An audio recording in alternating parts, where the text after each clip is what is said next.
രാധേ കൃഷ്ണ. കഥാമൃതത്തിൽ നിന്ന് ഉടുപ്പി ശ്രീകൃഷ്ണസ്വാമി ക്ഷേത്രത്തെ സംബന്ധിച്ചുള്ള ഒരു ചെറുകഥ.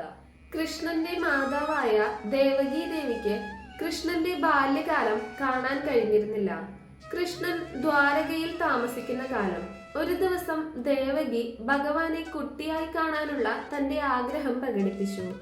അമ്മയുടെ ആഗ്രഹപൂർത്തിക്കായി ഭഗവാൻ കൃഷ്ണൻ വീണ്ടും കണ്ണനായി ഗോപാലനായി.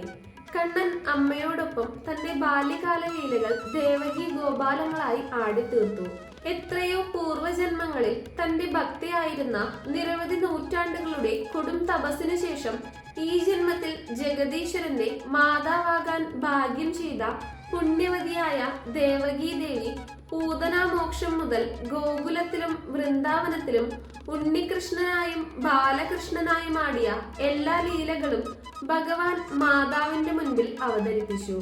ഭഗവാന്റെ പത്നി രുക്മിണി ദേവി ഭഗവാൻ ഉണ്ണികൃഷ്ണനായും ബാലകൃഷ്ണനായും മാതാവിന്റെ മുൻപിലാടിയ എല്ലാ ലീലകൾക്കും സാക്ഷ്യം വഹിച്ചു.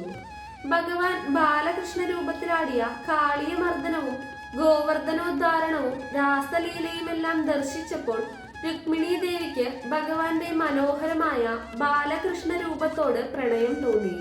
രുക്മിണി ദേവി വിശ്വകർമാവിനെ വിളിച്ച് ഒരു ബാലകൃഷ്ണ വിഗ്രഹം നിർമ്മിക്കാൻ ആവശ്യപ്പെട്ടു. ദേവശില്പി സാലഗ്രാമം ഉപയോഗിച്ച് അതിമനോഹരമായ ഒരു ബാലകൃഷ്ണ വിഗ്രഹം നിർമ്മിച്ചു.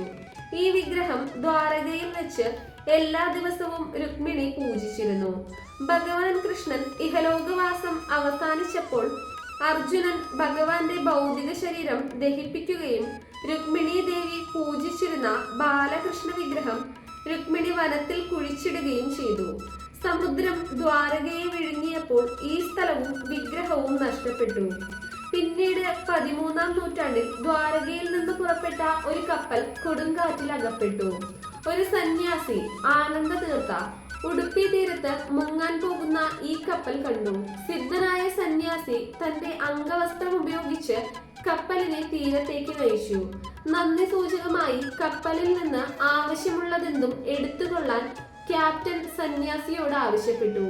ഭൗതിക വസ്തുക്കളോടൊന്നും താല്പര്യമില്ലാതിരുന്ന സ്വാമികൾ ക്യാപ്റ്റന്റെ നിർബന്ധം മൂലം കപ്പൽ തട്ടിൽ അലക്ഷ്യമായി കിടന്നിരുന്ന ഒരു പാറക്കഷ്ണം തന്റെ സമ്മാനമായി തിരഞ്ഞെടുത്തു. ഭൗതിക വസ്തുക്കളോടൊന്നും താല്പര്യമില്ലാതിരുന്ന സ്വാമികൾ ക്യാപ്റ്റന്റെ നിർബന്ധം മൂലം കപ്പൽ തട്ടിൽ അലക്ഷ്യമായി കിടന്നിരുന്ന ഒരു പാറക്കഷ്ണം തന്റെ സമ്മാനമായി തിരഞ്ഞെടുത്തു. പാറക്കഷ്ണം കൊണ്ടുപോകുന്നതിനിടയിൽ അതിന്റെ ഒരു ഭാഗം അടർന്നു വീണു. തന്റെ കയ്യിലുള്ളത് ഒരു വിഗ്രഹമാണെന്ന് തോന്നിയ ആനന്ദ തീർത്ഥ സ്വാമികൾ പാറ വിടർത്തി വിഗ്രഹം പുറത്തെടുത്തു. വിഗ്രഹം വൃത്തിയാക്കിയപ്പോൾ കണ്ടത് മനോഹരമായ ഒരു ബാലകൃഷ്ണ വിഗ്രഹം. ഇത് ഭഗവാൻ കൃഷ്ണന്റെ മറ്റൊരു ലീലയാണെന്ന് മനസ്സിലാക്കിയ സ്വാമികൾ വിഗ്രഹം ആചാരപ്രകാരം പ്രതിഷ്ഠിച്ചു. അതാണ് പ്രശസ്തമായ ഉടുപ്പി ശ്രീകൃഷ്ണസ്വാമി ക്ഷേത്രത്തിന്റെ ഉത്ഭവം. ഉടുപ്പി കൃഷ്ണൻ ഭഗവാന്റെ ശിശുരൂപമായതിനാൽ ഈ സ്ഥലം ദക്ഷിണേന്ത്യയിലെ മധുരയായി കണക്കാക്കപ്പെടുന്നു. ഹരേ കൃഷ്ണ.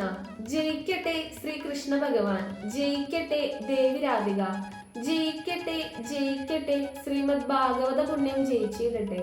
എന്നെന്നും ശ്രീകൃഷ്ണ പ്രേമ ഭക്തരും. രാധേ കൃഷ്ണ.